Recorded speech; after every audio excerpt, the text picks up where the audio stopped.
Mutta mä haluaisin... Eli sä haluat, että Patti olla, mä otan ensimmäisen iskun, sitäkö sä haluat yökerhossa siinä? No, jutellaan siitä myöhemmin. Okay. Mä haluaisin, että sä kutsut mua tämän aamun ajan niin Great Gatsbyksi. Great Gatsby. Joo. Okei. Ja onko tähän joku syy vai haluat sä vaan ottaa ihan fiilistä? On.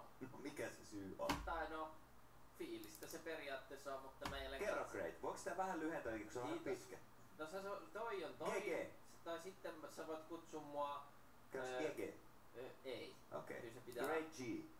No se on ihan ok, Okay. mutta silloin tällöin pitää tää koko nimikin tiputella, että jengi tietää, että täällä on nyt Great Gatsby. Okei. Eikö tää Great Gatsby, eikö se oo sitä jostain leffasta? Joo, Siis tää? mä eilen kattelin elokuvia ihan suoraan teatterista. Okei, ja haluatko mistä nyt sit suoraan. olla niinku Great Gatsby? Joo. Oliko se niin cool? Oliko se niin... Hei ota, oliko se niin skipidi? Eihän,